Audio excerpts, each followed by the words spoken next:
Hello, and welcome back to another episode of Minority Report's podcast and digital series. I am your host, Mona Sheikh. You guys, it's Friday. Today I woke up and I just kind of had a bit of a spaced out day. Do you ever have those where you wake up in the morning and you're like, you know what, I'm gonna be like really productive today. I'm gonna get up. I'm gonna get stuff done. I have just been spaced out. Like, it's almost like my brain can't form sentences, or it just I can't follow through on stuff. Although I'm very proud of myself that I'm able to take a shower today, put myself together and show up for this live stream today. So I'm very proud of myself. But this is about the most productive thing that I've done all day today. And hopefully I'm going to be able to get through it without, somehow falling asleep during it. Hopefully not. You guys, I'm very excited about today. Today I'm doing something unusual. I've never had two comics on, two female comics especially, where we just talk about what it's like in a day of a female comedian. I wanted to bring on two comics. First, we're going to have one comic, and then another comic's going to join us at 7 p.m. because they're wrapping some stuff up. So I'm very excited. I'm very, very excited to talk about this, mainly because I think a lot of people don't realize that as female comics, we have like a lot of extra set of challenges that male comics usually would never even think about. For instance, if we go on tour, male comics never have to worry about walking through a parking lot or finishing up a show and some creepy dude waiting for them to follow them to their hotel room or follow them to a parking lot and try to creep up on them, try to get in their room, or possibly what I'm trying to get at is to not get raped. Is guys don't ever have to fear about getting raped. We do, and that's a real thing for us. So I wanted to bring on some female comics to really just kind of delve into what kind of stuff do they go through, because we all have like these overlapping experiences with other female comics, and I really wanted to kind of bring them in and have this conversation of what is it really like. So my very first comic guest is here, and I'm very excited to have her. She performs all over San Francisco, Los Angeles. We were in a comedy show together. She actually has a book out called Salsa Chica, and I'm going to have her talk about it more. Here's my very talented and funny friend, Solange. How are you, friend? Hi, Mona. Great to see you. Nice to see you too, my friend. How you doing? Good. Sorry I'm late. I was having issues with Chrome. That's okay. All good. You're totally on time. I was ranting and raving about the fact that do you ever have those days, Solange, where you're just like spaced out? You're like trying to get stuff done, and then you somehow just keep getting distracted by mundane things, and you just can't get through stuff, right? Do you go through that sometimes? God, I don't know. Yeah, like you're describing my entire life. Like just spaced out. You're just like, I'm shocked that I'm able to even take a shower today. I put myself together for this live stream. So this is the most productive thing. I'm very impressed. I feel like I could barely get it together to get here on time. So you are not alone. You look fantastic. Well, thank you very much. You're very sweet. You look very like refreshed and calm. It's like, oh really? Wow. Yeah. I feel exhausted by the last the events of the last few days. So yeah, I believe you. I mean, it's such a collective conscience thing where everybody is feeling. I mean, this is the kind of a thing that's being felt around the world, right? I mean, you have international leaders stepping up and being like, "We condemn this." Like, I'm just like, how crazy is that? That we are usually the ones, the leaders of the free world, who are usually stepping up on our podiums and being just like, I condemn this dictator or that dictator. And now we have international leaders stepping up and being like, we condemn Donald Trump. And I'm like, oh, this is embarrassing.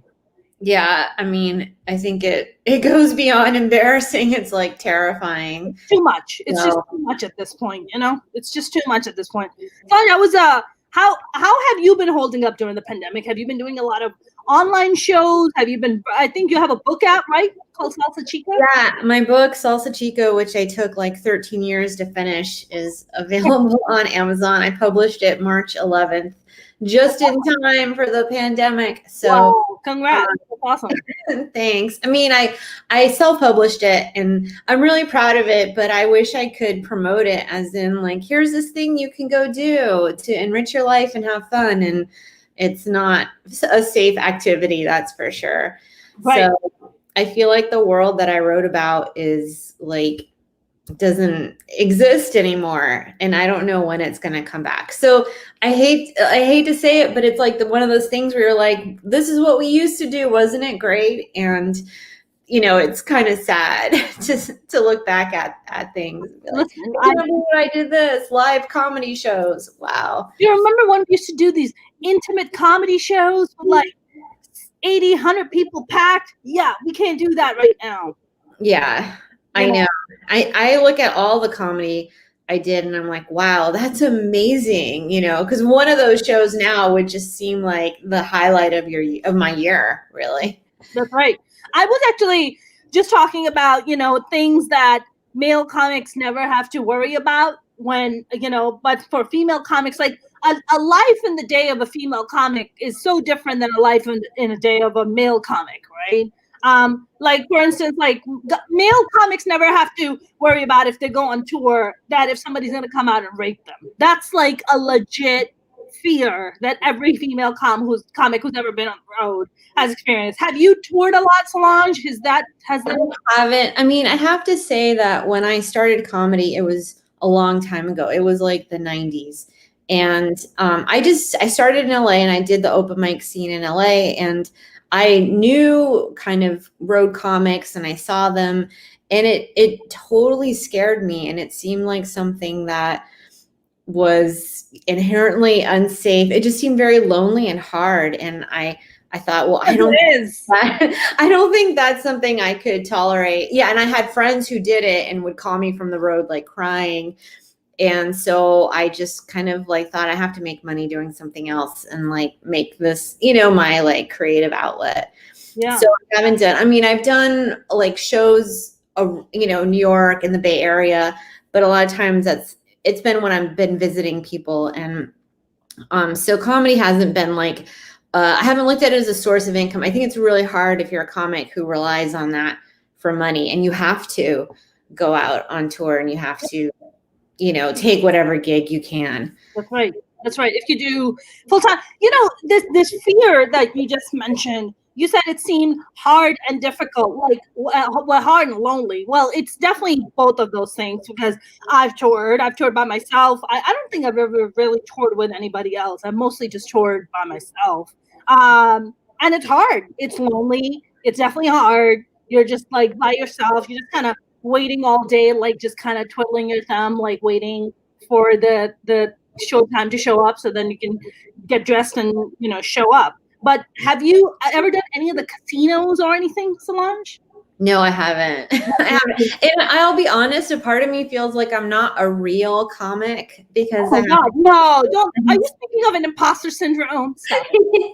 Well, I know that's a like, I think that is a real comic issue, what qualifies you, when are you a real comic? And I feel like I haven't had a lot of these experiences, but I heard so much about them and just thought like, that's not fun. And I've always had this other career in advertising that paid well. So, I mean, don't get me wrong. I would love to make money and do comedy. That seems really fun, but it's, as you know, it's really hard to get those gigs, and it's a hustle. It's a hustle. Yes. I mean, Solange, I talk about this a lot on my live streams, but like for the past 2 years, I'm not exaggerating, I've been putting in about 100-hour weeks. That's what I do.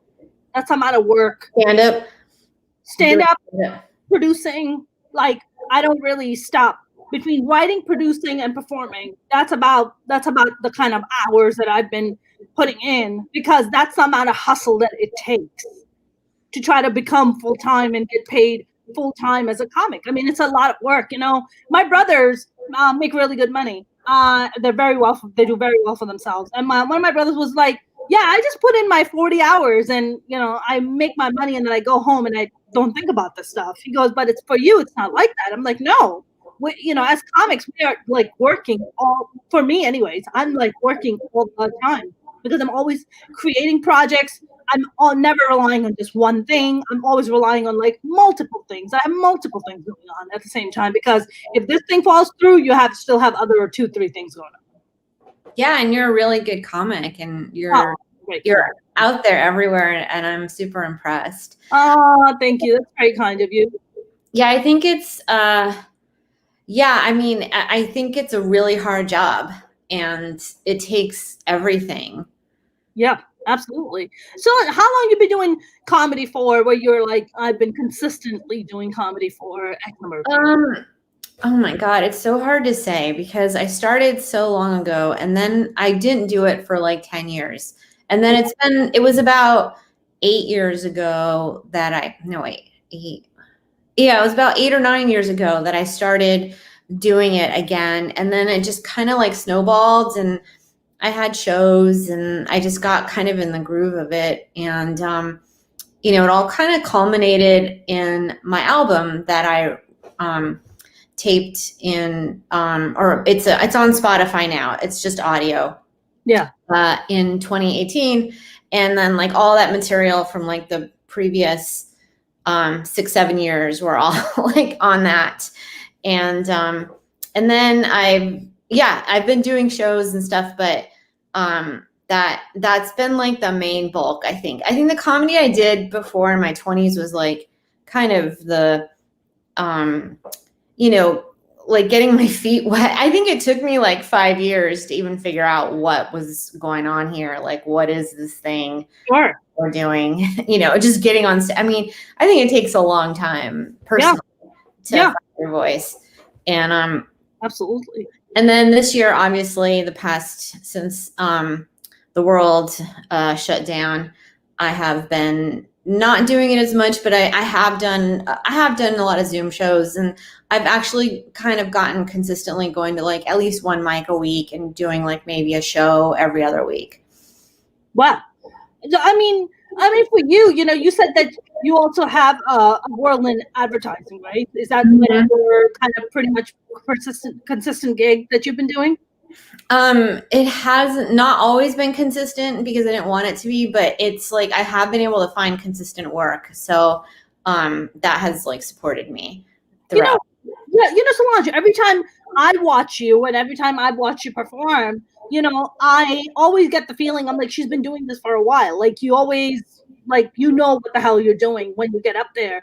But what I wanted to ask you was, some of the shows that you've done, like, or I guess most of the shows that you've done throughout these years, like how much different do you think a female comic's life is than a male comic's life when they're Oh my God. I mean, so I think that I'm gonna take my glasses off. I think that things since the Me Too movement in 2016, I think things shifted. I won't say profoundly, but they shifted a little in terms of like at least male comics were like, oh, like before that, my whole platform has always been like feminist jokes and what it's like to be a woman in the world. And I felt like some crazy, like weirdo lady, uncool, very uncool.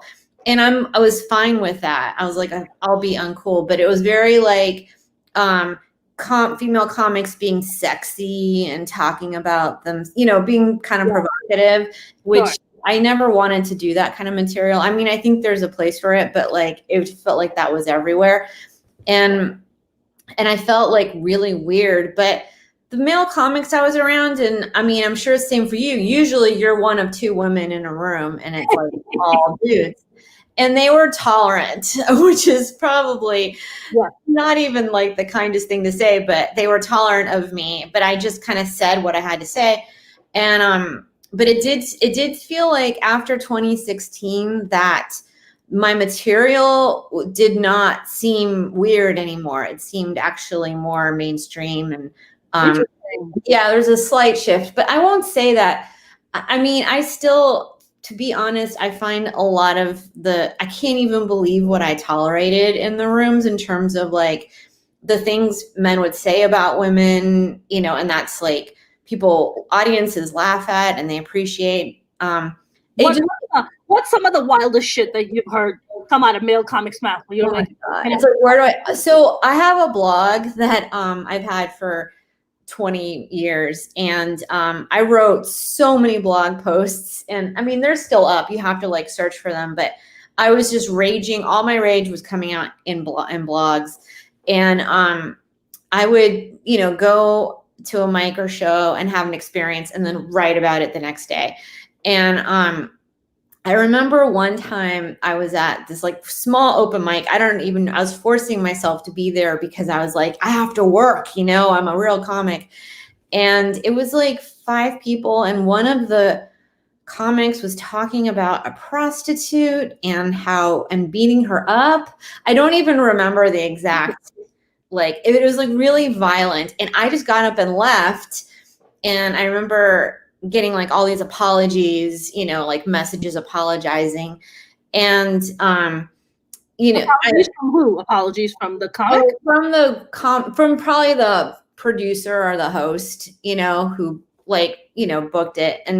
But yeah, it's like a lot of violence towards women. And I guess it's like, there's this credo in comedy that says that, and it's the whole free speech, you know, you should say whatever. And somehow it applies more to racist and sexist rhetoric than it does to a reaction to that rhetoric. Okay. That's when free speech is no longer okay, is when you like respond to it because you're silencing the white male. So I kind of got into a thing where I just said, you know what, if anything, and especially like in the last, even though after the Me Too movement, things shifted, I noticed in the last few years, I was hearing a lot more racist jokes that I had not heard, like, you know, like anti-Asians and just really flagrantly racist that would have been considered taboo like 10 years ago. And so I was just like, I'm just going to call it out in my set, you know, I'm not going to let it slide. And so I got in the habit of doing it. And it's funny because I think I felt scared at first, and then it got to the point where I was like, I don't even scared. I don't care what anyone thinks about me. I don't care what the comics. I mean, in a lot of these, but like I'm not going to tolerate being in a room with a racist comic. I don't care like how uncool I look, and that totally helped my confidence and my finding my voice, my ability to like just be a comic and say what I think. But it's still the underlying, it's like if you challenge that like white male, it's like that's still considered like you're doing something bad, or you're uncool, or you're not fitting in, you're not going with the flow. I do notice that. And I credit Trump with all of this.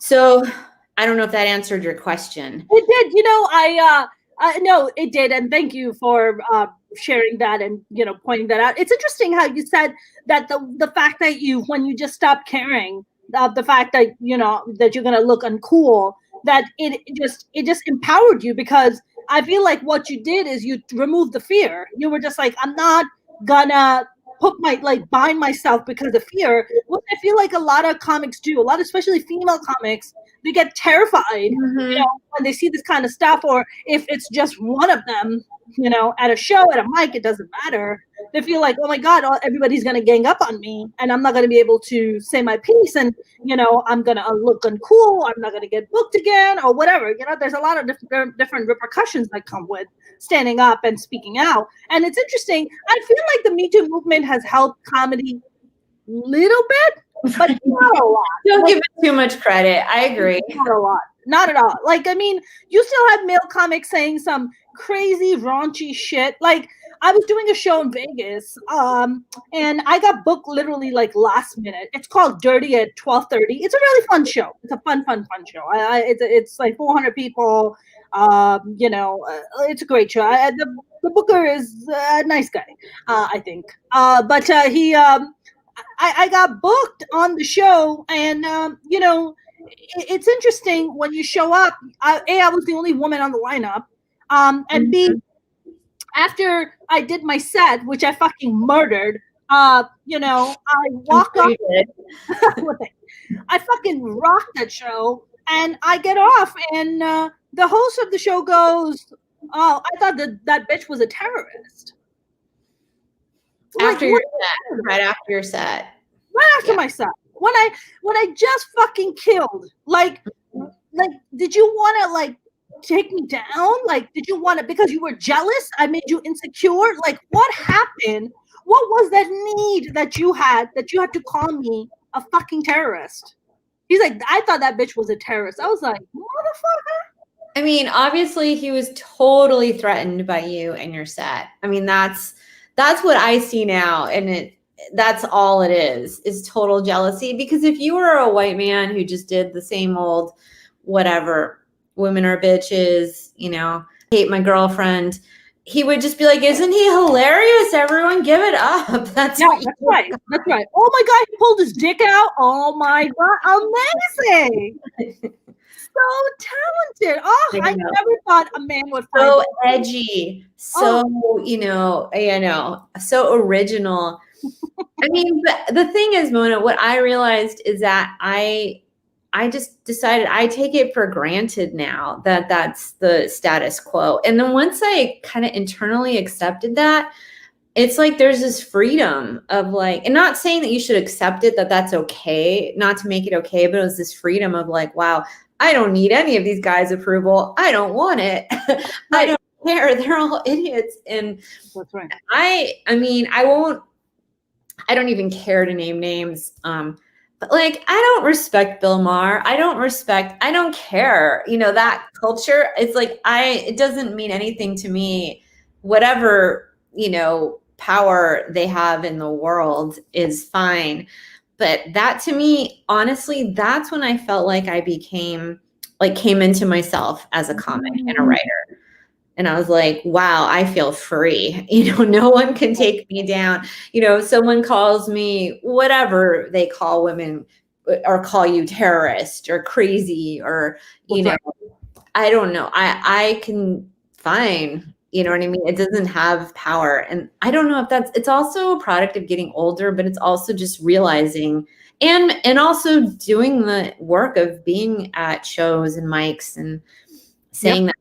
I don't know. I mean, I don't, sometimes I wonder like, well, what would I be? Because I talked to one comic, I really wanted to get on late night and do a set. And he said, he's a white male, successful, very funny comic. And he said, I had to sit down and write a late night set and like what they would want to see in a late night set.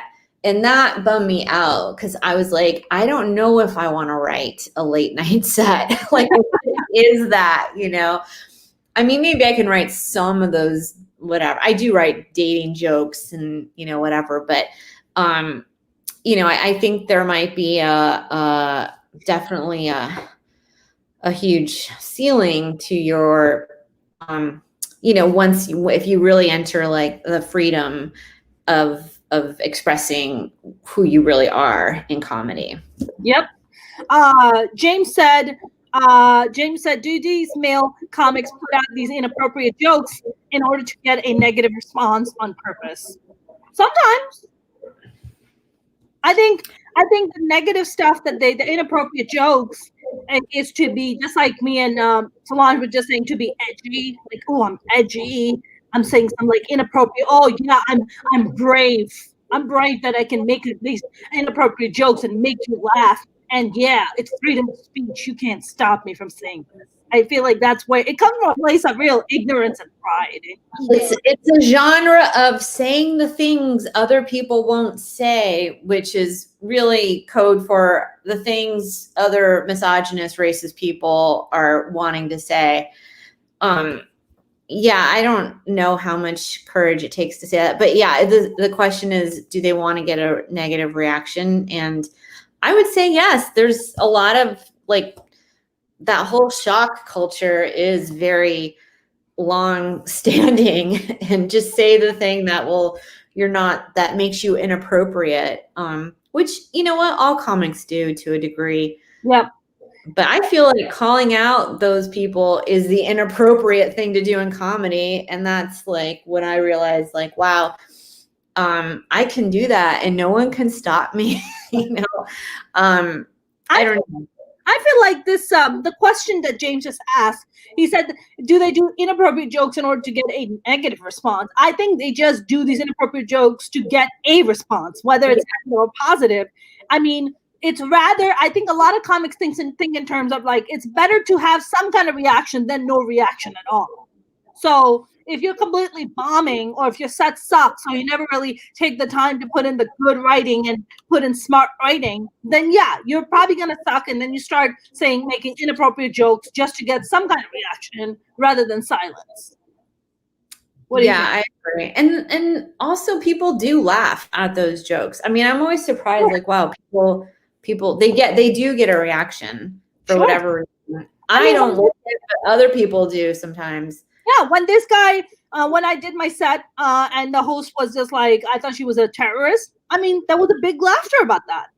Right. The audience reacted to that. You know, I almost waited for him to come off stage and just walk up to him and be like, motherfucker, don't you ever fucking call me that. Like a oh my God, I wish you had. I feel like Solange, I have gotten into a few fights at comedy shows. I love it.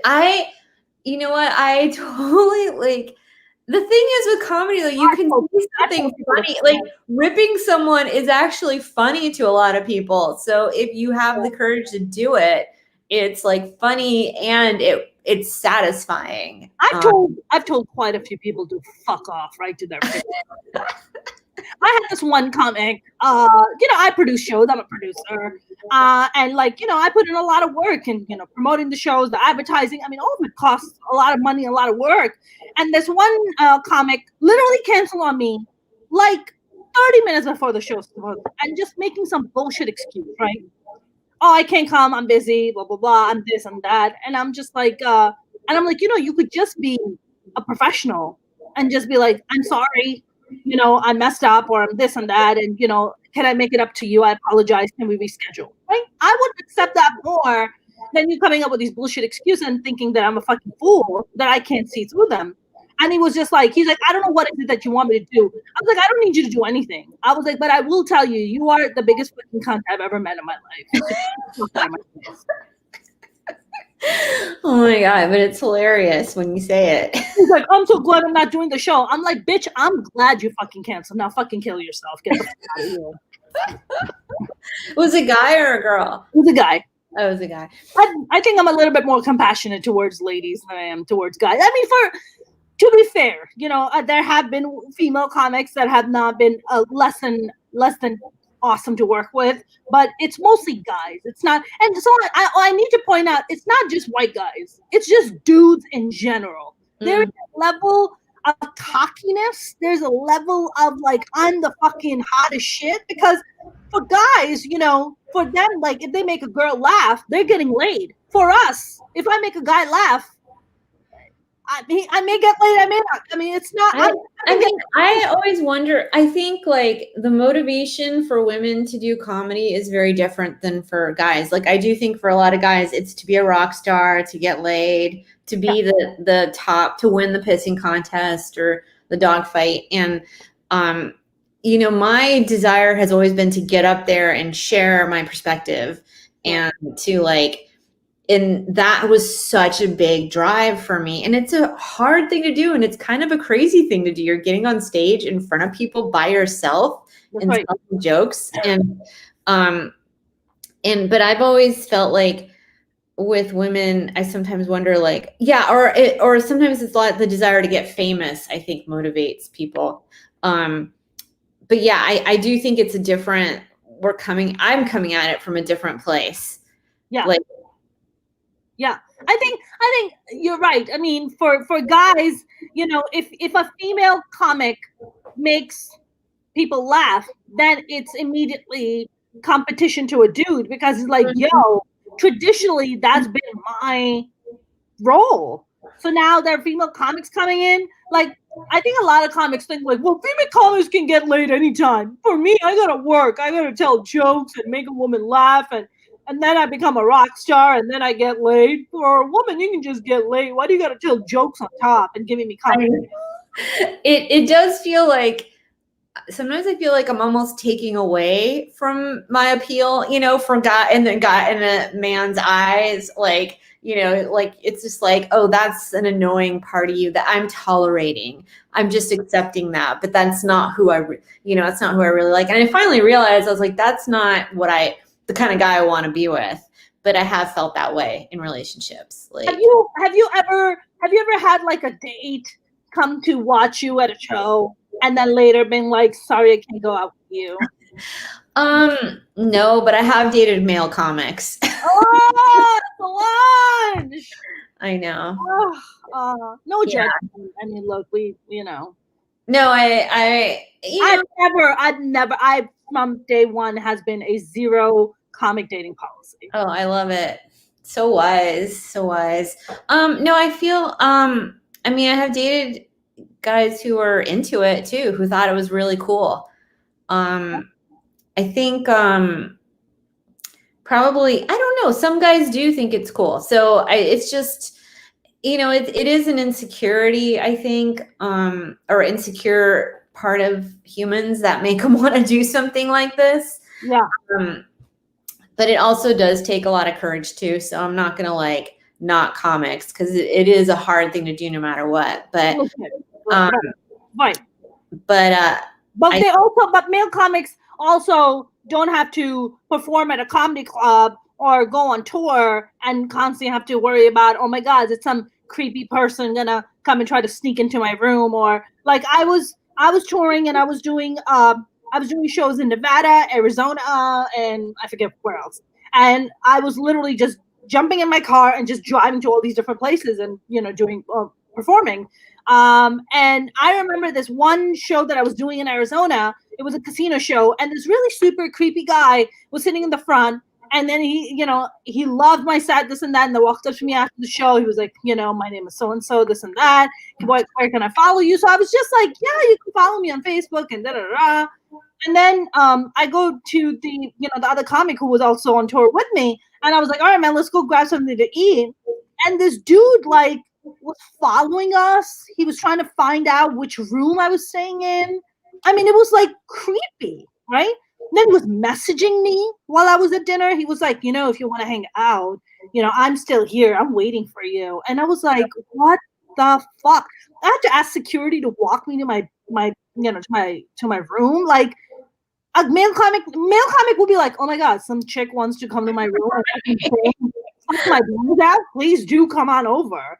Yeah. It's not like that. You would have fulfilled your goal, your comedy goal. If you were a guy, you would have been, tonight I struck it rich. For sure. I once was sitting at a very big comedy club. That I shall not name. And another comic, and a comic was sitting there. He's a Middle Eastern comic. And he works a lot. He's a decent human being, I think. And he was sitting there and he was talking to another comic, and I overheard the conversation. No, I wasn't eavesdropping. I literally just overheard it.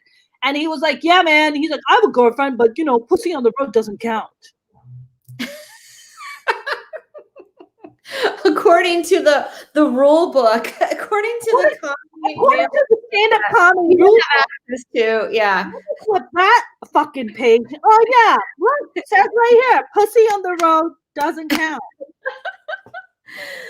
Oh my God. Yeah, I feel like it's not just comedy though, Mona. I mean, the thing is, women have to live with that. Just, walking down the street, just going to a restaurant, just doing anything in the world is subjecting yourself to harassment. And, I don't know. No one ever sits you down and says to you as a young girl or young woman, you don't have to give the time of day to any male. And that does not make you a bad person. It does not make you a bitch, even if you might be called that. And it takes living, a million decades to be like, oh my God, I don't have to talk to any of these people. I can tell them to get the F away. And that doesn't make me a bad person at all. It just makes someone who can take care of herself. And that, I think that's a lesson that like we just have to learn, no matter if we're comics or if we're lawyers or doctors, or because it's, and I did finally realize, I was like, why am I doing something that's so hard, so male, so competitive? But I'm like, hey, if I wanted to be like a heart transplant surgeon, same thing, be surrounded by males telling dick jokes. You know, if I wanted to be like a rocket scientist, same thing. It wouldn't be easier. Yeah. If I wanted to be president of the United States, like it won't be easier. It's any field that has some power, and it really speaks to the power that comedy does have. That like it is powerful, even though comics are a bunch of like broke, you know, they seem like a bunch of broke people, but there is something broken. But there is so much like power given to being a comic, and like you are by yourself on a stage able to say whatever you want. So, and it is, because it does feel like if we wanted to be, you know, school teachers or librarians, we would probably not be facing the same degree, or something in the social services, but it's this very male and very coveted work that we're aspiring to do. And that's, you know, that's cool. Yeah. Richard Hicks says, Solange, you dabble in multiple artistic forms and you're awesome at all of them: blog writing, playwriting, book writing, joke writing, storytelling, dance, drawing, etc. Do you have a favorite? P.S. You're both awesome. Thank you, Richard Hicks. Richard's very supportive. And do I have a favorite? I am a playwright also, and but my plays are very like, it's a lot like my stand-up, you know, like if I have a play reading and the jokes don't go over, I feel like I bombed personally. So I have to cast good actors. So I feel like I love anything where I can sit there and hear the laughter from my work, whether it's stand-up or whatever, plays or, you know, TV script or anything. So I think that's what I feel like. I'm a real comic, because it's like I'm addicted to the laughter. Yeah, you know, I have a protege female comic who's you know, I've kind of like become mentor to. She's also a really good friend, and one of the things I've noticed about her is that she's always worried about, oh my God, what's so and so gonna say, and I don't want to rock the boat with so and so. And I see how that also limits you as an artist, because you're always worrying about what other people are going to say. You're always concerned about, oh my God, I want to make this joke because I'm going to offend so-and-so. And, you know, at some point, it goes back to the point that you were saying. You're like, I don't like Bill Maher. I don't care about Bill Maher. Like, I don't care. And I think one of the things that I've recently really come to accept, I've realized it for a long time, but I've really come to accept, like just what happened 2 days ago, right? With Capitol Hill and, you know, all the fucking terrorists that were trying to take over and destroy federal property. You know, on MSNBC, one of their main straight white male newscast guy, he has his own show, I forget his name.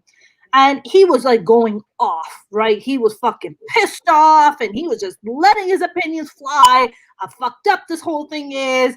And, you know, if it was BLM or Antifa, they would have fucking, you know, shot them dead in the streets. And, you know, it was going on and on.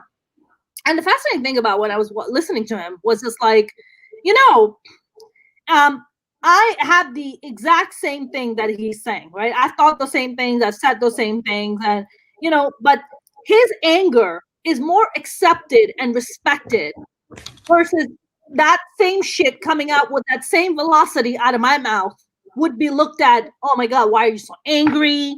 Oh, you're one of those feminists. Or if it's coming out of a mouth of like a person of color, you know, male person of color, oh my God, he's so angry, he's so aggressive. And it's interesting how, you know, two people can say the exact same things, and one person is accepted and respected for it, while the other person is, you know, disrespected and, you know, and told all kinds of labels, right? That you're angry or this and that. Have you ever done or experienced where you went on, you know, and you got shitted on for making a comment or doing jokes about feminism, and then somebody else came and did it, a dude, and they were like, oh my God, he's so cool. He is amazing. I can't think of anything off the cuff, but I do think that I don't know. So there are a lot of comics where I'm like, I don't get the hype, but they're you know what I mean, whatever they do gets like a lot of applause from the world in general. I mean, I feel like one thing I will say about women that and I'm actually personally guilty of this, and I have struggled with it, but like being an ambitious woman, whereas like if you're a guy and you're just like, I want to be the best comic and have a show, it's like, cool, look at him go. And if a woman does that, it's like, I know. If a woman does, it's like, what's wrong with her? Does she not have friends? Right. Is she? Why is she so aggressive? Why is she so aggressive? So aggressive. I've gotten that. I've had dudes tell me to chill the fuck out. Yeah, they told me. I'm like, you chill the fuck out. Don't fucking tell me. Because I also grew up with like 4 older brothers, so I think I've just kind of adopted this attitude of fuck me, fuck you, because I love it. Because we've been telling each other to fuck off ever since we were kids as siblings, so maybe that's why. Yeah, I didn't have an older brother, but my dad is kind of like a brother. So like I think he kind of had that energy with me that made me kind of like, screw you, I'm going to do what I want. I'm going to say what I want. If this bothers you, I'm going to say it. And for whatever reason, I was allowed to have that kind of dynamic with him. So I do think there has to be something in our backgrounds that allows us to tolerate, an experience where you're just like around dudes all the time and you have a way to deal with it, whether it's like, talking back at them and being like, fuck you, or being like, oh, I didn't like what you said. Let me talk about it now, and dissect it on stage. And, and I think the thing we have in common is we're not like, oh, I'm going to try to flirt with you now and make you like me. Cause that, I don't know. I don't think that. Ew. Yeah, gross. No, Jesus fucking no. I mean, I have like not the best taste in men, but fuck that. Stand-up comics. I ain't dating no goddamn stand-up comics. I have enough problems, Solange. Fuck that. I love it. No, I mean, there's been some nice guys but still, yeah, they're stand-up comics, and they do not want to be with someone who's who's a competition in their field. That much is clear to me after my experience. No, but that's a negative. Yeah. No. Have you ever had like male hecklers? Which I'm sure you've had, but have they ever been like then first heckle you and then after the show walk up to you and like saunter their way and be like, hey, I'm buying you a drink, and you're like, why don't you go fuck yourself, huh? Yeah. Have I had that? Well, honestly, like any kind of heckling I've experienced, I actually kind of like it because it just throws off your like set, but it's like, I don't know, like getting into that relationship can sometimes be really fun because it's like, I don't know. It's like having a one-on-one conversation, I don't know. It can create like cool, like excitement, and it can be funny. Oh, listen, I love it when, I'm especially like intimate shows and somebody's heckling you. Oh, yeah. The absolute joy of destroying them. The absolute joy of absolutely blowing them into smithereens. It's just so much fun. And I think every comic has a sadistic side to them. Masochistic, yeah. Pseudomasochistic for sure. I was doing a show. I got brought out to DC to perform at a big university, which we'll just leave it as is. And then I performed there, and then in the evening I got asked to come and headline these 2 shows, and I was like, oh cool. So I go to this one place, packed, headlined it, had a great time, and right across the street from it, I go to this other place. Now my friend who was there is a tall, dude. He's a tall, big black dude, and he's awesome, and he's just the biggest sweetheart, like just the kindest, loveliest human being. So I go and I'm about to do a set, and I'm standing in the back, and it's a little bit of like a lighter room, and these two girls are sitting in the front table. It's not a lot of people. It's two ladies sitting in the front, and they're heckling every comic that's going up on stage. So I'm looking around, and I'm just like, yo, is nobody gonna say nothing to this woman? Like, somebody's gotta shut these bitches out. Like, shut the fuck up. Like, you know, we're out here doing our work. Like, if you don't want to be here, just go to another bar. Like, what the fuck? So I didn't quite realize that one of them was gay, and her girlfriend was at the bar, and she was a lot like she was like more butch than, and the other one was femme. And I remember stepping up on stage, and anytime I was about to tell a joke, she would interrupt me, and she's like, "I can't hear you." And I was like, "Yeah." I was like, "If you keep quiet, you'll hear what I have to say." Heckling me, you keep interrupting me, so you know, shut it. So I'm about to tell the joke. I was doing a Bill Cosby joke. Okay, I do this Bill Cosby joke that does well. So I was doing the Bill Cosby joke about why his eyes are fucked up. You know, one of his eyes is really fucked up. Why is it what that is? And I was doing a joke, and she just stopped me. She's like, "Rape isn't funny." And I was like, nobody said rape is funny. Like, I never said those things. I was like, all right. I was like, I'm gonna give you two options. Either you're gonna shut the fuck up or get the fuck out. So what's it gonna be? Right? So everybody in the back starts clapping, right? All the comics. So I'm like, fuck you guys. I'm like, you guys should have handled these bitches before. Why do I have to handle this shit?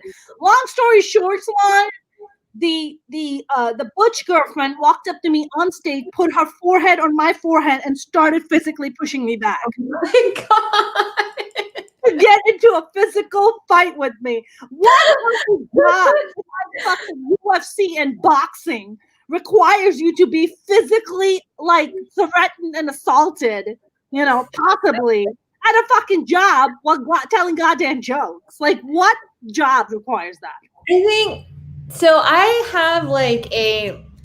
just have like a personality where people see me as a nice girl, you know, and I think like the things I say are not that nice, but I think it takes time for that to register. So there's like a disconnect between like how I come across and the words coming out of my mouth. Sure. So I don't feel like people really realize they're being insulted or it takes a while. So like in some ways I kind of feel like I get away with a lot. I actually am surprised that I'm able to get away with. I'm trying to think of a joke that like, I have just like jokes that I'm just like, wow, I'm really surprised I can tell this joke and not get like harassed after the show. Is it a more of a dig at guys kind of joke? Like, what kind of joke is it? Well, it's like several jokes. Like, okay, I have this joke about auditioning and like throwing out and like auditioning to be like a wife mother type and just improvising, like throwing out, because you know when you audition you tend to like improvise. And so like my improvisations are just like, I'm just a servant of the patriarchy, and like football exploits minorities to entertain white people. Like these were like the improv lines because it was like a football, you know, it's like a wife like of a, you know, like whose husband does something with football. Yeah.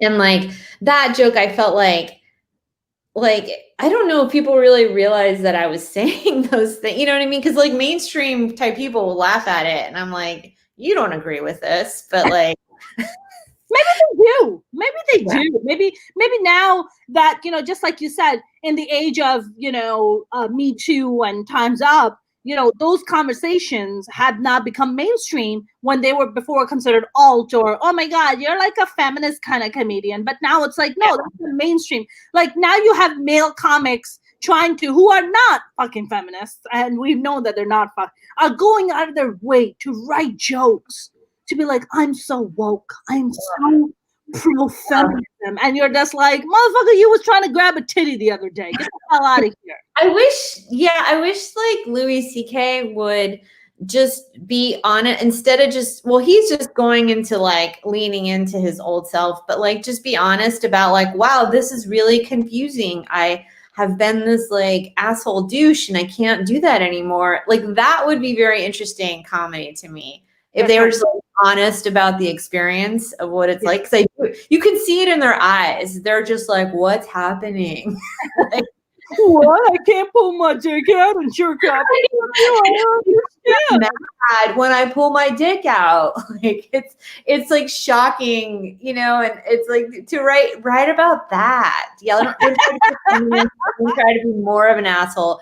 Write about like what's really happening. I would find that super interesting. Like write about just. I think, you know, honesty, like, you know, look, human beings are social animals, right? Just like animals rely strictly on their instincts and their gut, like we human beings also have this animal instinct, right? And we know when somebody's being truthful and when somebody's not, right? And I think as comics, we know that when you get up on stage, you have what, like maybe 3 to 5 seconds to connect with the audience. I mean, that's how quick you have to build a rapport. Otherwise, you lose the audience. I mean, that's the truth. And that's strictly just animal instincts coming in, right? People can feel when you're stepping on stage, you're being genuine, you're being honest, you're being vulnerable. People immediately, you know, sense that. You don't even have to say nothing. They just feel it. They're just like, oh my God, this person is coming in, or they have a vibe, or they have an energy. I can just feel like, what's happening with them. But, you know, when Louis C.K. comes out and he's just like, so I put my dick out. What's the big deal? Anyways, you're like, so I'm not a comic who pulls my dick out. That's who I am. And he's kind of like a little bit of a mini Trump, you know, and his fans like that. They're like, yeah. Solange, don't even get me fucking started. I recently, sadly, was, you know, on like a dinner with this couple, and the husband, they live in Bel Air. They have a lot of money. You know, he's a stockbroker, whatever the fuck. And he's like, I'm a pro-capitalist. And in my head, I was like, douchebag. And I was like, oh, that's cool. And then he's like, I don't understand what the big deal was, why Louis C.K. lost his. I mean, he didn't do something that bad. And I was like, oh shit, Solange. My inner fucking cheetah just fucking came the fuck out. And I was like, oh, I'm sorry. I was like, do you have 2 daughters? Don't you have 2 daughters? He goes, yeah. I'm like, okay, so let's say that your 2 daughters are the singing duo that are opening act for Louis C.K. And then while they're sitting in the green room, Louis C.K. comes in, shuts the door, and goes, hey, ladies, you don't mind if I pull my dick out and jerk off in front of you? And they're like, oh my God, no, Louis, just kidding. No, guess what? He does pull his pants down and starts jerking off and is standing against the door because he wants them to watch because he doesn't want them to leave. How would you feel about that? And he's like, well, I won't like it. Oh, you don't like it when it comes home, but everybody else's daughter can go fuck themselves. Is that it? And that's how a lot of their followers think. It didn't happen to me. As long as it doesn't happen to me, it doesn't happen to my sister or whatever. It can happen to whatever other woman. I don't care. I think they think like, well, they could have just left. You know, the hostageness of it does not register. He's standing against the door. What are you gonna do? Smack his dick and then try to push him out of the way? Like, what are you supposed to do? Their employer too, which is like their employer. That's correct, right? He's gonna. And listen, let's be honest. On that singing duo, which we know who they are, have not worked since. Like he almost like buried their careers. Yeah. And also like that whole experience of coming out and speaking out is like you get death threats. I mean, their lives were ruined. You know, right. They feel threatened all the time. And it's like, I think about that all the time. It is actually dangerous to be a female comic. Like you are taking your life in your own hands because someone could threaten to kill you based on what you say. And that's like for writers or female politicians, but that's, you know, it is a very courageous thing to do. Yep. I mean, for us, it's like the danger is like right there, right? It's instant, right? For writers, you submit stuff, you get drafts, you go sit down and write, and you know, then it goes published or whatever. For us, it's instant. The moment we step on stage, the moment we say something someone doesn't like, they might be waiting for us right as we get off stage to punch our lights out or to follow us to our car or like to threaten us, you know. I know you don't have to name any names if you don't want to, but have you ever experienced any established comics or established people like trying to like, like physically harass you or sexually harass you and trying to say like inappropriate things where you're just like, I cannot believe this established person will say or do something like this. This is crazy. Well, first of all, I would always believe that this established person could say and do whatever at this point in life. I think even though I did date a comic, I think in general, I just had like my wits about me all the time. Like I don't really, and I also don't see them as rock stars either. So I just don't get into that situation. Solange, why not? I just don't.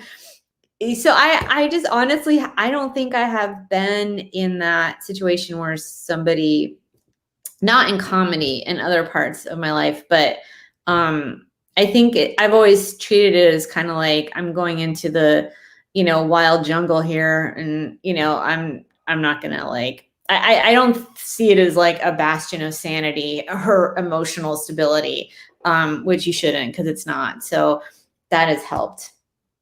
Like, but you have you ever experienced things like in comedy clubs or things like that where you're just like, wow, I feel like in comedy clubs, everyone's just thinking about their set and thinking about getting on stage and and getting high or whatever. It's like I feel like a square.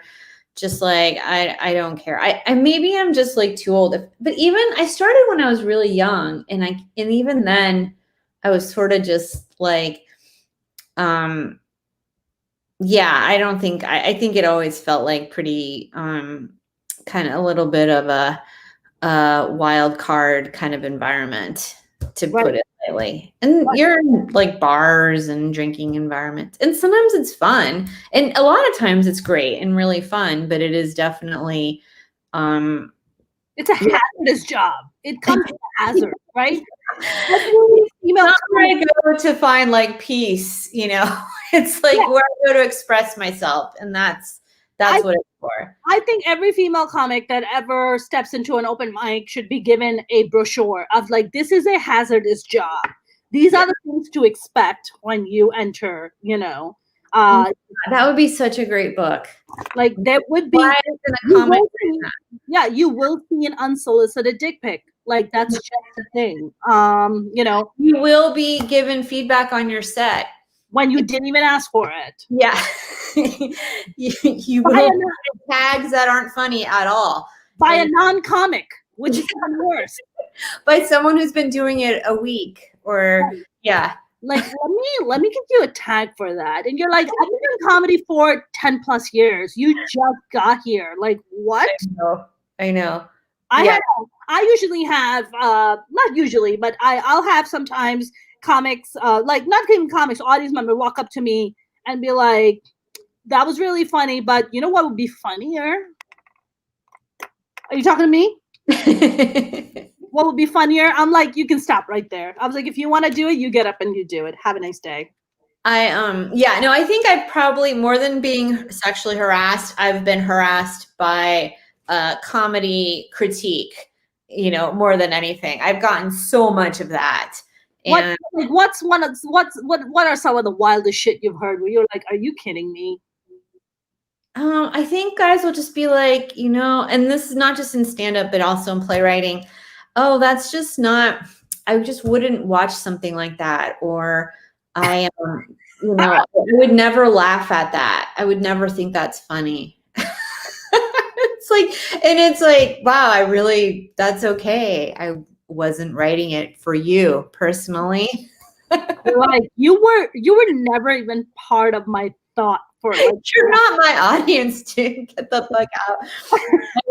I feel like that especially early on though. But now I think you get to a point where your energy is just like, bye. I'm not like making eye contact. I'm just like beeline for the door. So I don't get like as much harassment as if I was like hanging around. Yeah. Andre said, so saying you're funny and cute is not good. No, you can totally say you're funny and cute, but it's different. That's not what we're talking about. We're talking about a guy walking up to you who's not a comic walking up to you and be like, that was really funny, but you know what'd be funnier if you said that. And you're like, what do you do again? He's like, I drive Uber. You're like, all right, I'm not now. Yeah. Or somebody was just like, oh, I'm an attorney. You're just like, you have no business like letting me know what is funny. Like I do the day in and day out. What like what? Yeah, just you know what? That was funny. I enjoyed it.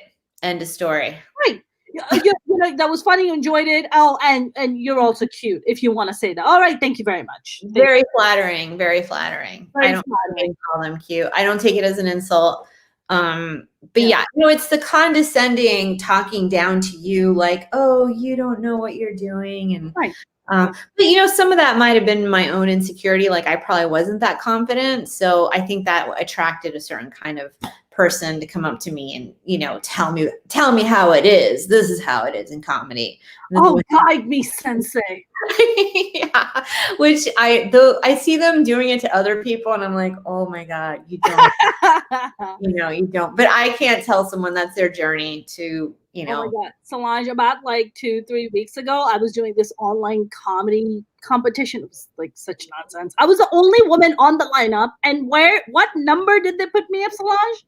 Number 1. That's what they I'm the only female on the lineup, and you put me up number 1, which means I'm taking the bullet for the rest of the crew right now. Right. Which simply isn't fair, right? I mean, the odds are already stacked up against me. Anyway, I did my set. I did really fucking well. And the comic who comes up after me goes, she inspired me to do my rape jokes, but I think I'll save them for today. Inspire you for Rachel? Never once have I mentioned anything about rape or anything like that. I inspired you? And all everybody was laughing and having a good time. So I went in the comment box and I was like, wow, he looks so different without his KKK hoodie on. He looks so different. I can barely recognize him. That's the thing. I feel like sometimes like when you say something like that in response, it's like, that was worth it. Thank you for making that asinine comment. You set me up. And it's like, it's so gratifying. So I finally was like, you know what, let them say whatever they want. As long as I can come up after them. That's the only thing. If you're already off stage, then it sucks because you're just like sitting there. Or you can just yell stuff out from the audience, which I've done too. Like you heckled the comic. Yeah, I was like, I'm gonna heckle, and I've done it. And oh my God, comics. When you're another comic heckling a comic, that's ultimate not cool thing to do. But like, I'm like, I don't care. I'm not a comic. I'm not gonna sit here and listen to that. So I guess my selfish creative instincts rise above my desire to be considered a cool comic. Yeah. I don't want to be who wants to be a cool comic? Like what's more asshole-ish than being a cool comic? I don't want to be, I want to be smart, incisive, compassionate, good, likable comic. That's it. That's all I care for. Yeah. I want to say the thing that needs to be said in the moment. Right. And be honest, like just be honest about whatever is it that I'm saying. I'm not just getting up there and like, blowing up hot air people's butts for them to be like, yeah, you should feel so good about yourself. It's just like, no, I know. Not doing that. Well, I actually have to go. I have a Zoom, another Zoom thing. You did mention that. All right, my friend, this was a lot of fun. Thank you very much for joining us. Where can people find you? So I'm on Twitter and Instagram, Solange_here, HERE, as in Solange here. And my website is solangecastro.com, and all my information about my book and my play and my comedy. I also have a comedy album available on Spotify called A Journey of Self-Discovery that is available. But this is really fun. Oh my God, I can talk to you forever, Mona. You're so funny. I know, you're so sweet. Thank you so much. You're funny and you're talented, and go do your thing on Zoom. I'll talk to you. All right, friend. Take care.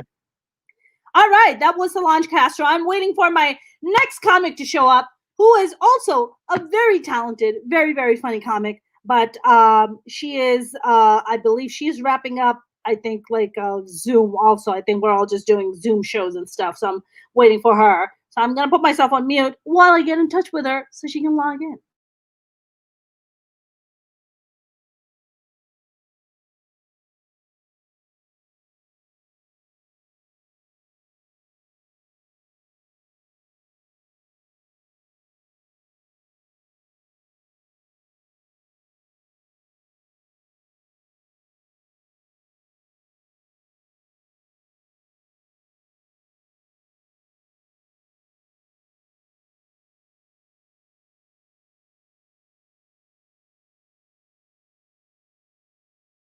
Look at that.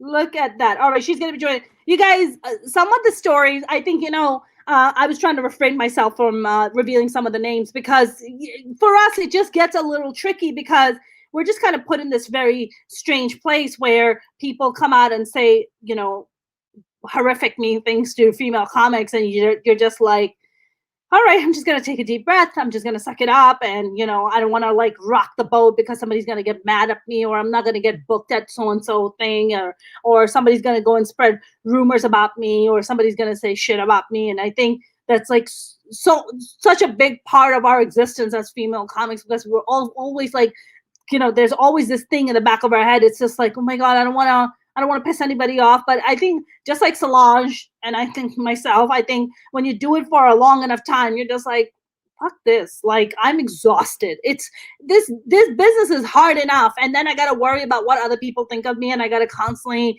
please them. Like, it's just too much. I had this one incident where I was doing a show in New York, and the host, who was a South Asian comic, actually, so that's why I don't like to just take digs. I personally don't like to make digs just on white dudes, because it's just isn't fair. I mean, this kind of misogyny is just across the board. It isn't just white dudes. It's every ethnicity of man is doing this kind of bullshit in the comedy world. So it's just not fair that only white dudes get the brunt of it, while all the other, male comics of different ethnicities are doing the same kind of shit and getting away with it, but getting to hide behind the fact that they're saying, oh, well, I'm ethnic, so I won't do. It's just like, no, you're still a fucking misogynist. Like, you're still an asshole. So I'm still going to call you out. I remember doing this show in New York City, and I went up there, and I still had that set. I did it like a long time, like 8 years ago or something. So I was still fairly new to comedy at the time, but I was fucking murdering that night. I don't know what was happening. I was just on a roll. I was doing so good. And the male comic, the South Asian male comic, goes up after me, the host, and he goes, Mona's set made me really nervous because she killed so hard. I don't know if I can follow her. And I was like, oh, what a sweet compliment. He's so sweet. So the next day I'm doing another show. It was like a series of shows we were doing. Next day I'm doing a show, and I was just doing some new material. And this comic sees me, and I go up, and he's sitting in the audience, the same comic. He wasn't hosting that night. And he sees me, and I started getting heckled by this one male audience member. And the male comic gets up and starts applauding the male heckler, because he was heckling me so he can feel good about himself. Like, imagine to be that fucking insecure that you have to, demean a fellow female comic who hasn't done anything to you, right? By taking sides with the fucking heckler. So that's some of the shit that we deal with. Anyways, I have my very talented second guest that I'm very excited to have. She has been on a lot of really cool stuff. I was actually reading her bio, and she has a video on YouTube called for this channel called the Real Rejects. It's what featured on BuzzFeed's Tasty channel and has over 2 million views. My very talented friend, Kat Alvarado, how are you? Hi, thank you for having me. Sorry for being a little bit late. All good, my In friend. traffic, there's a fire. Oh Lord, there's a fire. There's always a fire. Well, I just had Solange Castro. Do you know who she is? I don't think I might have met her. She sounds familiar, but I'm not close with her. Okay. So Solange was just on, and we were just talking about like what it's like to be a female comic, like a day in the life of a female comic, and just like some of the stuff that you hear. as female comics or go through that male comics never even have to consider or even think about. You know what I'm saying? Like, have you toured? Have you been on tour with other people? Have you toured around the country or kind of different states? So the touring I have done, I've been very fortunate to have done it with either a gay man or someone who I really, really trusted. Yeah. But that's because I've always gone into it like very skeptical because I've heard the story. So, in anticipation of that, I always have tried to avoid people who I think might be a little bit sketch. I have like a sixth sense. The reason I have a sixth sense is because of the years I've been doing comedy, I've been harassed from time to time. And now I've learned how to kind of get the vibe. Yes, absolutely. Stay away from that one. How long have you been doing comedy for now, Kat? 7 years. I can't believe it. Wow, 7 years. You've been doing comedy. And this harassment thing that you're talking about, like, what are like just some of the things that, male dudes have, like male comics have said to you where you're just like, what? Oh my gosh, there's a couple. Okay, so the first time I ever went to the Comedy Store, this guy, he's like, I still don't remember his name. He's like really tall, bald. I don't even think he does comedy anymore. And thank God. Huh? I said thank God. Right. And so I said to I was talking to him because he was just back there and I was being friendly. And I'm like, yeah, I live in Santa Barbara, but I was thinking about moving down here. And he's like, well, guess what? You might be a Santa Barbara 10, but you're in LA 4. Like, what? No one asked you, dude, first of all. And then he got like really up close to me and kind of like touched my midsection, which was strange. And I kind of pulled away. And then my friend, got me out of that situation.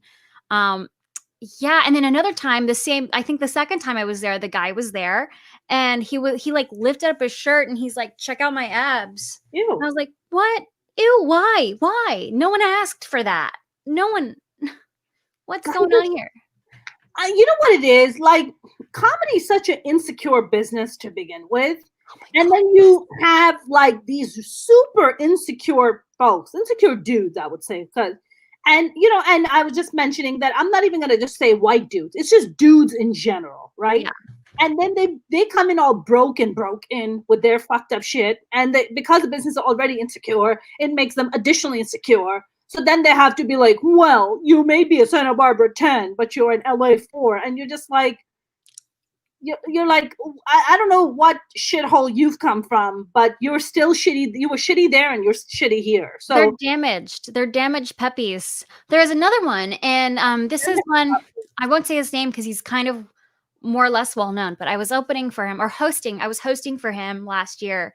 And the last show of the weekend, he goes, at the end, this is at the very end of a show, and I was supposed to come on afterwards to just say like, hey, there's gonna be whatever on Sunday, so it's like there's gonna be a magic show tomorrow, right? And he goes, and on the way out, make sure you grab Kat's tits in her ass. It's her favorite thing.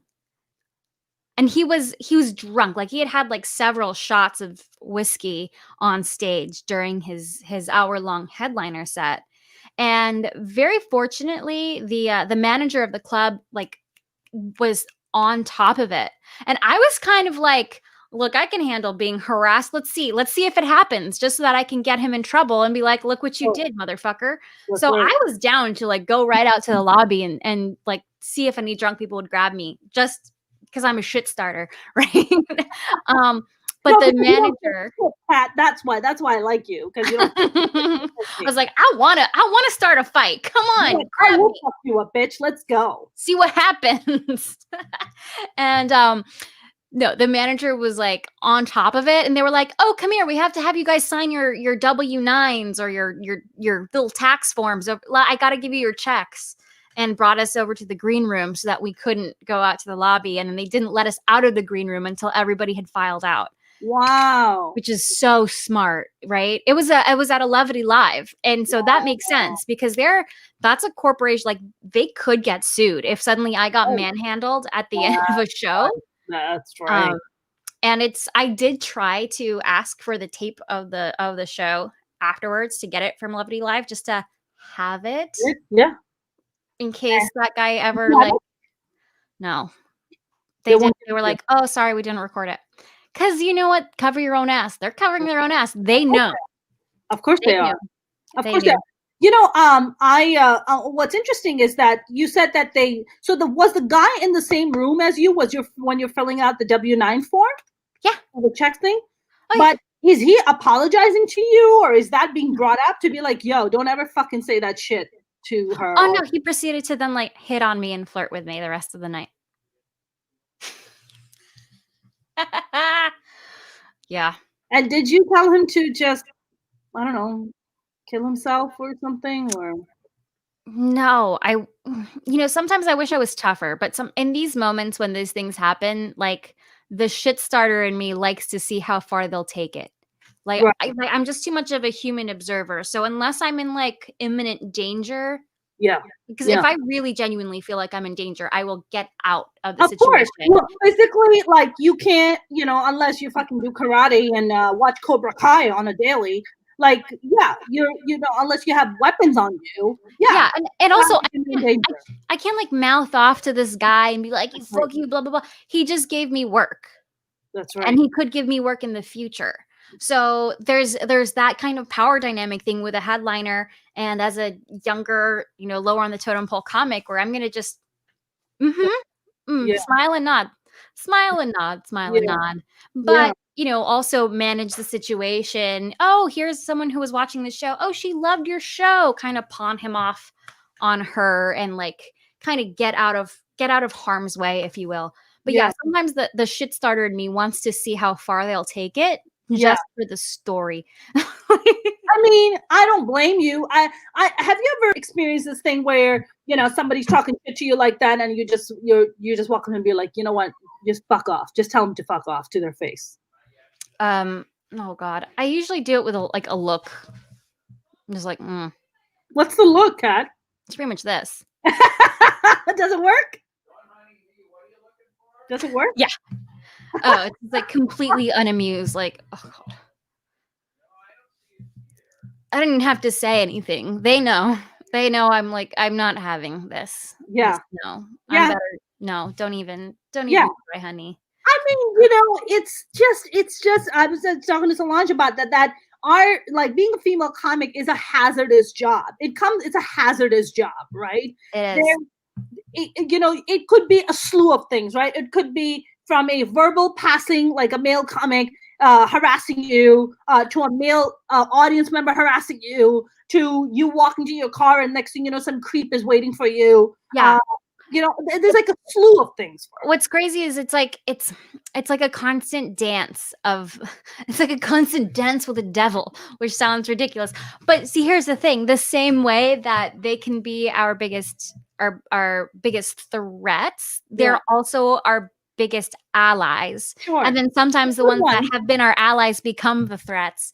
And so we can never really have our guard down. I always have to be like, is this guy being nice for now and defending me for now because he's going to harass me in 3 months?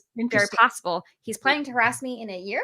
Oh, very possible. So you can't even get close to anybody. That's one thing I've experienced for sure. But I mean, I'm grateful for the allies that I do have. Like one time I was at the Van Nuys Comedy Club. I was hosting there for a long while and, really grateful for the guy who runs that show, who was a big fan of mine. He's like, please host all the time. And I'm like, sure, I'll take the stage time. And one time, I think it was, he was an older male comic, someone in his 50s, but established headliner, pretty well respected around LA. And I introduced him. And when he got on stage, he goes, and give it up for Kat's glorious ass. Oh my God, that is a heavenly ass. Wow. Wow. Clap it up. Wow. And I was just like, did you say something because you were the host, right? I was the host. I think I did say something, but it was a couple years ago. I don't remember what. That was one where I was like genuinely grossed out, especially because I would have been grossed out no matter what age he was, but it was like bonus gross because he's old. And when someone's older, it's that much worse because they should know better. Right. They really should. And luckily, you know, I know that the guy who runs that club, Billy Batts, he's really sweet. Yeah. And he walked me to my car and he spoke to the guy afterwards and was like, dude, you can't do that. And Billy Batts, God bless him, like he's an angel. Before every show, he tells all of the comedians, do not say anything gross or harass the waitresses. For some reason, that particular comic was like, well, he didn't say anything about the comedian. You said anything about the host, so I guess it's fucking free season. It's open season. And I'm sure Billy was like, wait, I have to say it? Like, why do I have to say it? But you know what it is, Kat? It's exactly that. Why does he have to say it? Are you not a grown-ass enough man? Clearly, you're a headliner. That means you've been doing comedy for at least 10 to 15 years, minimum. That means you know better. But the fact that you somehow feel, because you've done it before and you got away with it, that somehow you're going to do it again and get away with it. But this time, you're not.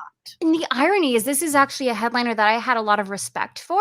Wow. And up until then had been very professional towards me. Like he like rarely ever talks to me in the green room when we've been on the same lineup in the past. Like he's very much, so I always thought he was this respectful man who like loves his wife and won't even, because you know those guys who are like so monogamous that they won't even have a conversation with you. Yeah, like, I got that vibe from him. Like Mike Pence vibe. Like yeah, 100%. I got a Mike Pence vibe from him. And so I always kind of left him alone, was very polite.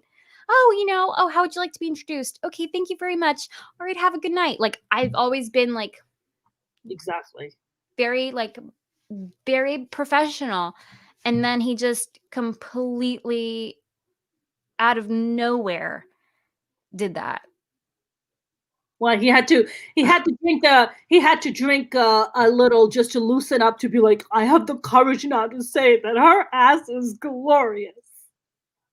Yeah, I'm like, you're like, wow. I had a comic. I had a host once say, "Give it up for Mona Shake coming to the stage. Her jeans is so tight tonight, so tight."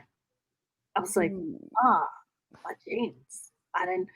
I think I was still fairly new at the time to the game, so I didn't kind of have this kind of smart mouth the way I do, and I also don't give a fuck anymore, so I just tell people to fuck off. Yeah, I think it's different. I feel like I was just telling Solange that every female comic that ever starts or as an open mic should get a pamphlet of like, these are the things to expect as a female comic. You will be harassed no matter what. You could show up in a fucking hazmat suit and still fucking get harassed. Oh yeah. And I feel very fortunate because these things that I'm telling you, I feel like I'm one of the least harassed female comedians. And that's not least harassing at all, by the way. Yeah, that's like, yeah, exactly. Like I feel like relative to the horror stories I hear from other comedians, I'm like technically kind of well respected, but the bar is so low. Oh, right. I mean, the fact that, you know, I can walk in safely and walk out without somebody making any kind of like sexual comment at me, I think I won that day. Like, I was just like, wow, this was a winning day today. Yeah. Nothing crazy or sexual happened. I actually wanted to ask you, like, have you, like, you said that you usually go on tours, you know, with people you trust, or, you know, but there's always, don't you feel that even if you're staying at a hotel room while on tour, there's always like this kind of lurking feeling, like, is somebody following me? Is somebody watching me? Like, can somebody please walk me to my car? I think you need to smoke less weed, Mona. Just smoke less weed? Yeah, you sound paranoid. No, I mean, I'm kidding. I think it's I honestly, I don't think I've ever smoked so much weed until the pandemic hit. And I wish that I was smoking more weed when I was on tour so I can like tolerate this shit. But it's just crazy. Yeah, I mean, I think I usually feel decently safe. Oddly enough, there's no reason I should absolutely not feel safe. I think that you need to start smoking weed. You need to get more paranoid. Yeah. More paranoid. Yeah. I mean, it's a real thing. Like, it's a real thing, Kat. If I'm alone as a woman, I always feel unsafe, though. And that's touring or not touring. I'm always worried about my safety. Is somebody going to break into the hotel room that I'm in? I should make sure I'm at a better hotel and not a shitty one where Right. murders happen. Right. So I always think about that. Yeah. I mean, Or there's always a threat of danger. Yeah, or staying in a hotel room that doesn't open into the fucking parking lot. Like, those are the worst. Those are the worst. They're like, no. No. I don't know if somebody's just gonna break in. Like, what's gonna happen? Like, the imminent danger of it is like always there, right? You know. Mhm. I wanted to actually ask you. How much do you think harder it is to be a female comic than a male comic? A lot harder. You want to know why? Because it's a boys' club. Yeah. It is. I hear of guys who start and then like a year in, they're touring with some big headliner, surely because of the fact that they're good drinking buddies. And that's it. They don't even have to be that good at comedy. The same comedian who told everybody to grab my my lady bits, the guy who he tours with is crass. It's a bunch of like jokes about buttholes. It's not smart. It's very and Buttholes? yeah, it's like dirty jokes that are not smart. And I'm like, this Like, is who you the chose bar to is tour so with you? good. Yeah. Yeah. I know people who are so much funnier, who have so many more jokes per minute. I mean, I'm not even jealous. I'm not jealous for myself. I mean, a little bit I'm butthurt because I know I'm funnier. Yeah. But I know people who are way funnier than me who would deserve to tour with this guy. But he likes his buddy because his buddy gets drunk with him. That's right. That's right. And Kat, for us, if we are like mingling after the show, right, and they're under the, they've gotten high or they're drinking, there's always that, oh my God, like, you're so cute or you're so, there's always that sexual angle with us, right? Some kind of an expectation. Yeah. So I could never tour with this particular headliner because he's just going to try to sleep with me. Right. So I don't even have that option. So there's the horn dog headliners who you can't tour with. Yeah. And then there's the ones who are married, and those I can't blame. I mean, you have to maintain happiness in your marriage, and if your partner's like, I feel uncomfortable with you touring with a female comic, I mean, what are you going to do? Like, what? Sure. So I can't hold that against them. But between those two things, it's like, oh, cool, great. We basically, as female comedians, have to free solo up a cliff while the men get to take an escalator. Yeah. That sounds about right. And it's like I think some of the people think listening to this, like, this is not a rant about like, boo-hoo, I'm a victim. It's just telling you the reality of what it's like. Like, this is the reality of it, right? Because we're not like sitting here and crying about it and saying, oh my God, I just like quit the business because it was this. It was just like, no, we fucking trek on anyways, right? We fucking follow, dodge the shit like Neo, right? Dodging all these fucking different dicks coming our way, and we're just like dodging it and doing all these moves and still keep going. And male comics never have to worry about like a dick being swung on their face. Like, that's just not a thing.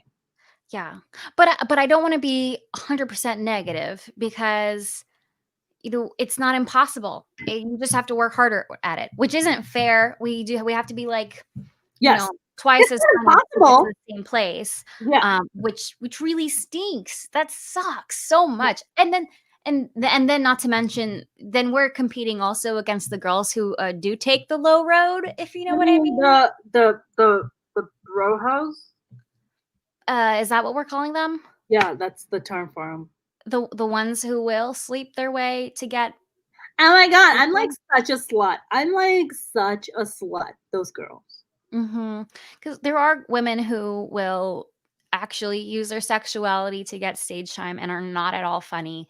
And that is like enraging because I'm like, actually, I've been writing jokes and I deserve that, not you, ho. Like, they're there. Let's not beat around the bush. Those people exist, and we know who they are, and I think they know who they are. I would hope that they know, or maybe they don't. They probably don't. But we have to compete with that.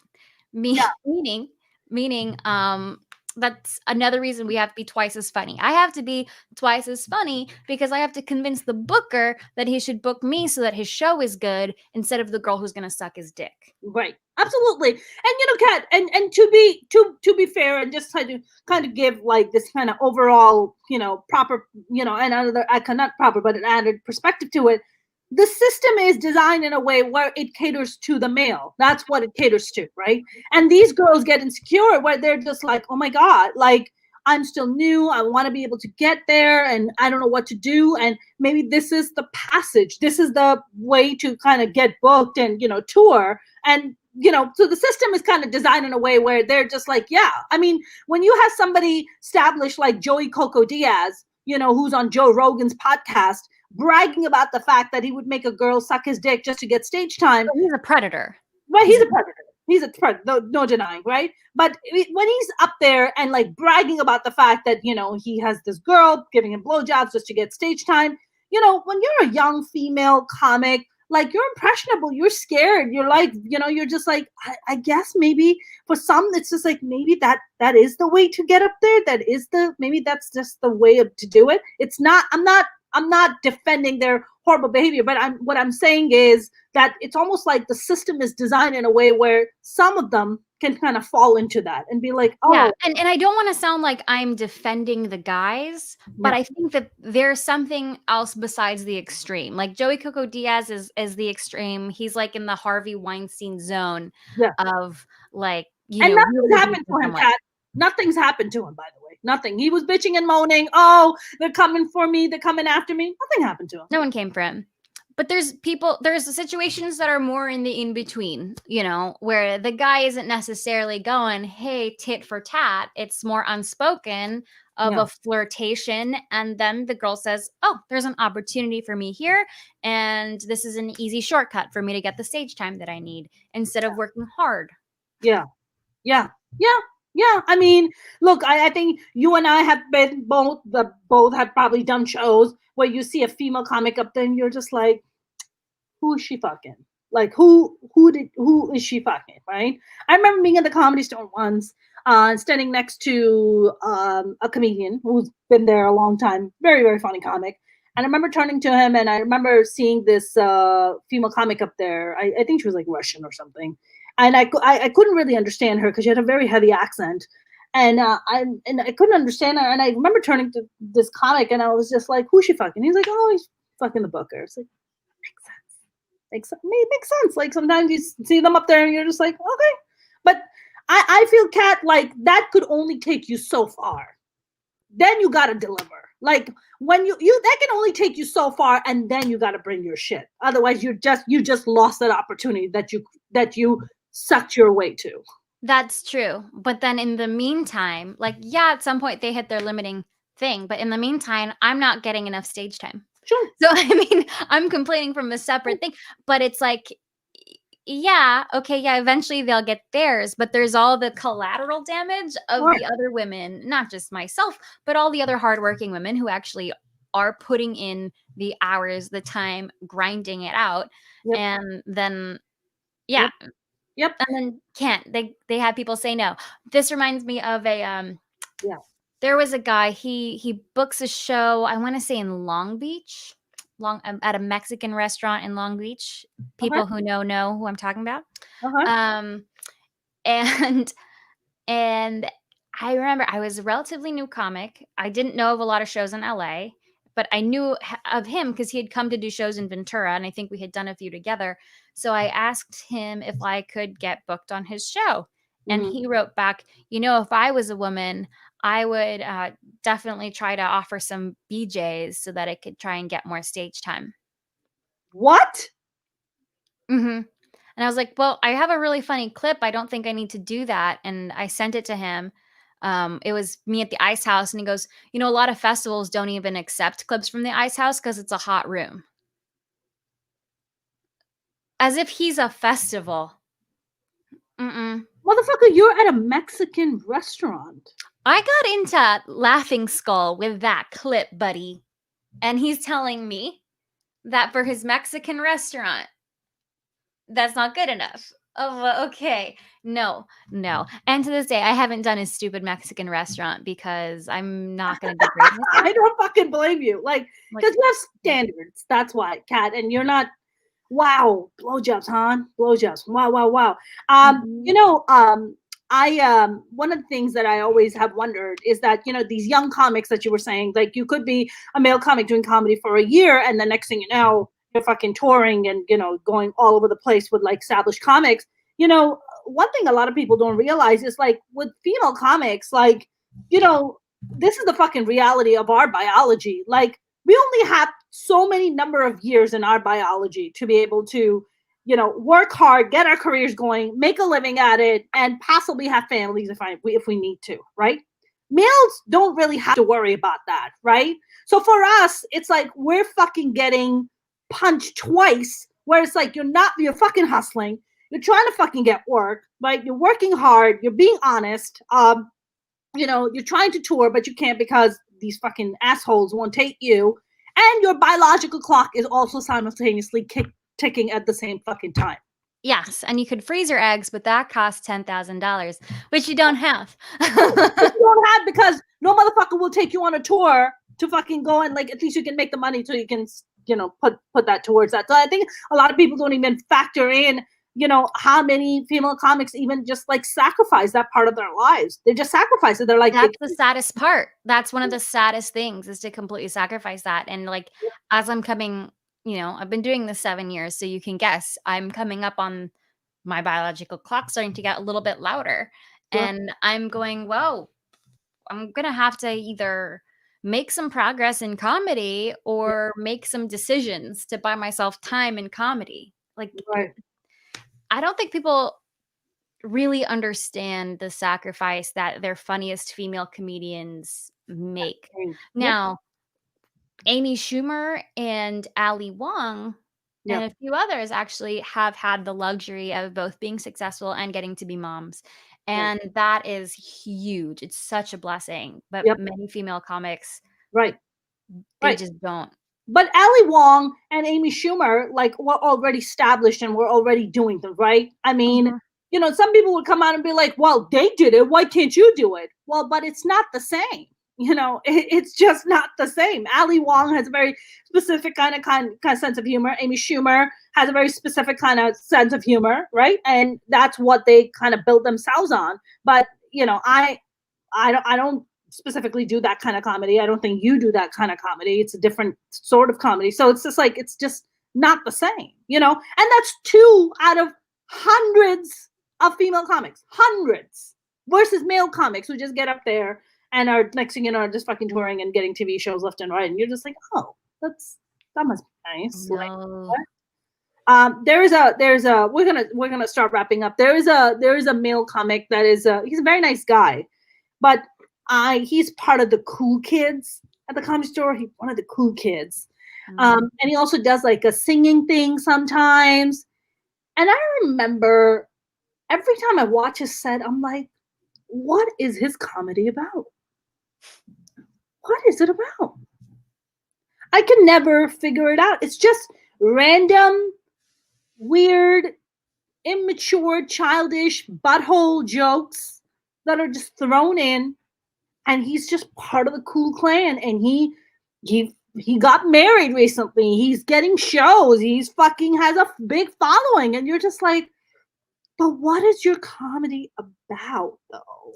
The thing is, we're different. We're just a different animal. If he has a following, he has a following. Like, people, like, what the Comedy Store wants is people who, like, if people like it, they like it. Does that make sense? So it doesn't matter if it's like meeting this ideal that you and I have as like, what's the art supposed to be? It's just like, oh, people are into it. They'll come to the Comedy Store, they'll watch a show, they'll buy the drinks. He's good. He's a keeper. Sure. You know what I mean? Right. He's a keeper also because he also kind of does things to be, part of the cool gang. Like, hey, you and I could never really get away with that, Cat, because it always comes with a platter of dicks being served to us. And, and we have to be like, am I cool with this platter of dicks or am I not cool with this platter of dicks? Exactly.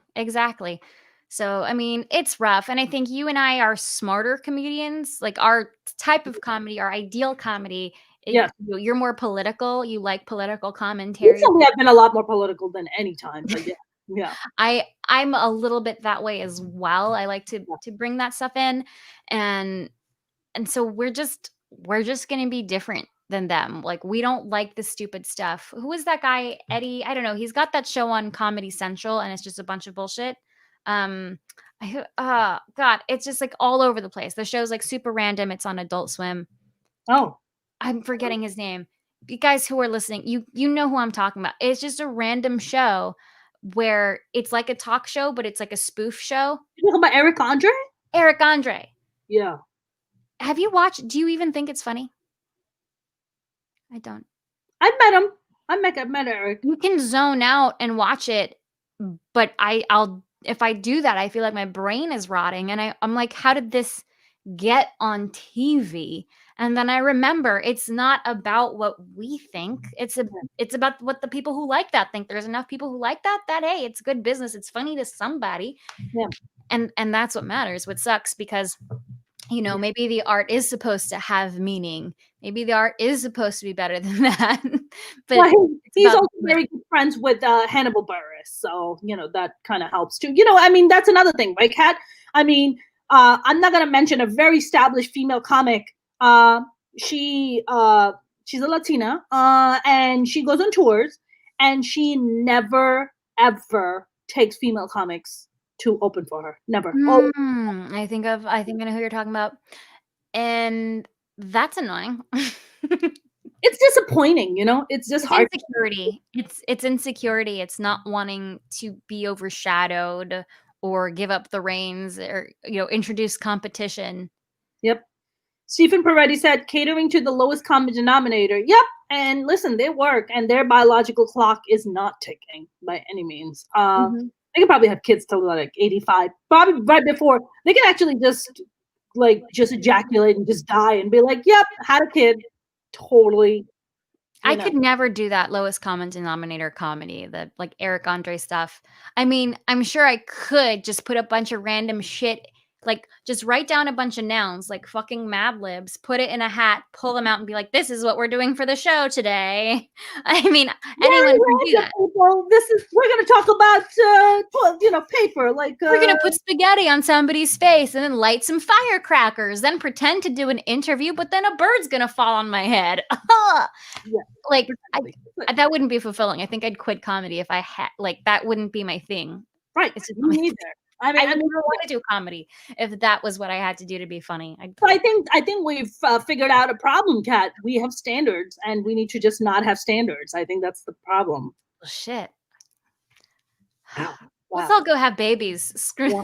I wanna be knocked up and be on stage and just talk about how my water's gonna break any minute. And people were like, "That is edgy. That is amazing. Thank you." Right. Oh my God. Kat Alvarado, where can people follow you? You can follow me on Instagram. That's the main place where I post funny stuff at the Kat Alvarado. That's CATALVARADO, the Kat Alvarado. I'm also on Twitter, but I'm mostly just like ranting and raging about political shit. It's not that funny. I'm just mad. So follow me on the Instagram. I've got some silly stuff there. Awesome. All right, my friend. Always nice chatting with you. I will talk to you soon. All right. Bye-bye. All right. Stay safe out there. That was the lovely Kat Alvarado. Hope you guys enjoyed that conversation. I know I definitely did. You guys, I will see you guys on Monday with a brand new guest.